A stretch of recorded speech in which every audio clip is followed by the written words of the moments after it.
Melania Trump isn't exactly known for loving her job. Who gives a about Christmas stuff? But after years of on-site experience, she's finally learned to at least pretend that she wants to be there. And apparently, that's enough to win an award from Fox News. Last night, Fox held the 2025 annual Patriots Award.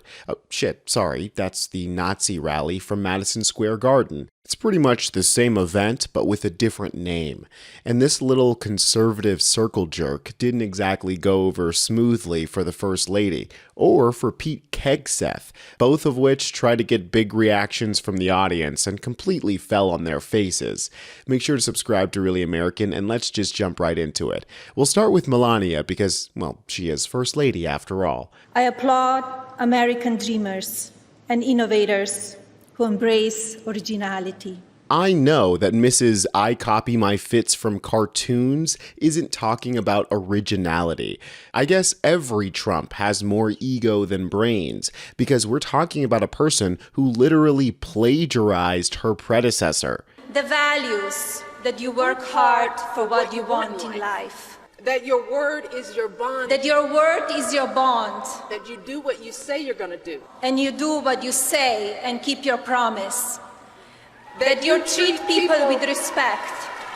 With dignity and respect, even if you don't know them and even if you don't agree with them.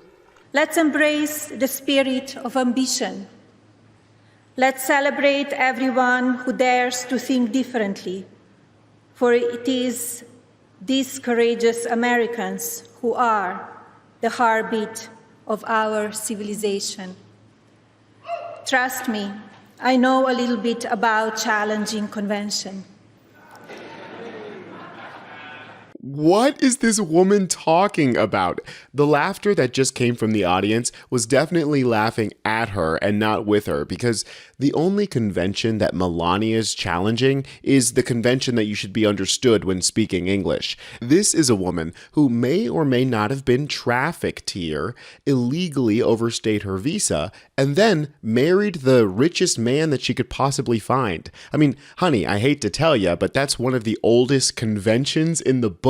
When Trump said "Make America Great Again," who knew he meant mail-order brides? She spends like half of her speech bragging about her upcoming Amazon movie, which is just another example of the insane levels of corruption that we are just now seeing right out in the open. Every day we celebrate our cultural disruptors, from music to art, and my new favorite frontier, the silver screen. The silver screen and I have been in deep conversation lately. You may have heard the news. I produced a new film with Amazon MGM named Melania.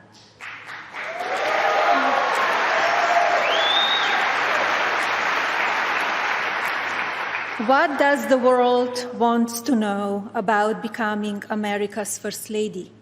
Creatively, my film provides a snapshot into a defining moment in history. But what's equally powerful is its ripple effect.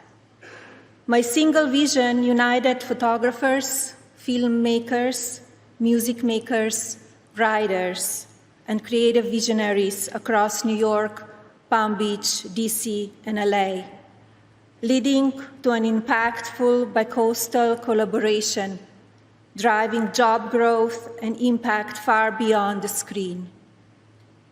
Every breakthrough starts with one person daring to imagine what's never been done. She's talking about her stupid movie like she just invented the idea of a documentary. But because this had to do with Melania and not Donald, it kind of just got swept under the rug. This documentary, which really could just be a YouTube short Melania, like she's really not that interesting. But this all started at the end of last year, after Trump won the election, but before he took office. I'm sure you guys remember that during that time, billionaires were were falling all over themselves to pledge fealty and showering Trump with gifts. Even Tom Homan was getting a taste of the action at the time, because that's when he took that $50,000 bribe.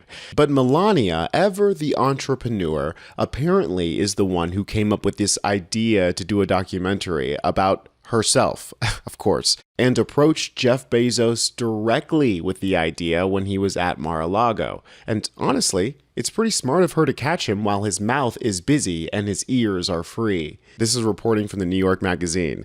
As the meeting approached, Melania consulted with the director, Brett Ratner, who you may know from Rush Hour, on how to sell her idea to the world's third richest man. Melania regaled Bezos and his fiancée, Lauren Sanchez, with the project's details at dinner. Just over 2 weeks later, Amazon, a company that prides itself on frugality and sharp negotiating, agreed to pay $40 million to license the film, the most Amazon had ever spent on a documentary, and nearly 3 times the closest offer. Netflix and Amazon declined to even bid.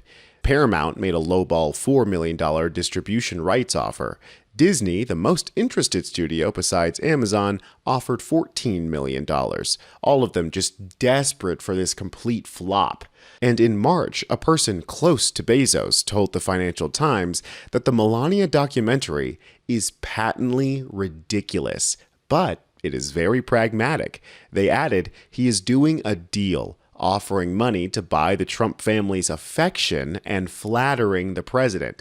If you think about it in terms of cost versus benefit, it is pretty low. It's a smart investment. Hell yeah, it's a smart investment. I mean, this whole documentary nonsense is so clearly just a way for Jeff Bezos to buy favor with the Trump family, like how Apple's Tim Cook presented Trump with a literal 24-karat gold plaque, and Mark Zuckerfuck promised to invest some ridiculous made-up number in order to make Trump happy. I wasn't sure what number you wanted to go with. This whole event was just an excuse for Fox News and the conservatives to pat themselves on the backs for all the corruption that they got away with. Melania wasn't the only one to embarrass himself on stage. The king of the party, Pete Hegseth, took a break from turning the Pentagon into a frat house to lighten the mood with this just hilarious joke. So many dear friends, so many people I love, so many incredible colleagues. I see Mike Waltz. Mike, I'll hit you up on Signal later. Too soon? Come on. Yeah, Hegseth, it is too soon, considering the fact that you still have your job. Actually, I think I'd say you're the last person who should be making jokes about leaking classified information to a reporter on a private group message, which makes me think that this is a classic case of thou doth protest too much. I get the sense that Hegseth is actually desperate to avoid another leak as the administration ramps up on its crimes against humanity abroad in order to match the ones that they're doing here at home. After cracking down on personnel with polygraph tests and effectively banning all press except for the bootlickers over at OAN, Pete Hegseth has now set his targets on some of the top brass at the Pentagon. Clearly, they know that these strikes are illegal, just like they know that the tariffs are illegal and that the deportations are illegal. I mean, pretty much everything about these people, from Melania's stupid documentary to Pete Kegstan's entire career so far, has been illegal. For all the talk of raising the standards that this guy does, it's insane just how low the bar is. I mean, it's so low that Satan himself is stubbing his toes. If you guys want to stay up to date on all the news that MAGA hates to hear, well, you know where to find it, right here at Really American. I'm Tony Hinderman, and I'll catch you next time.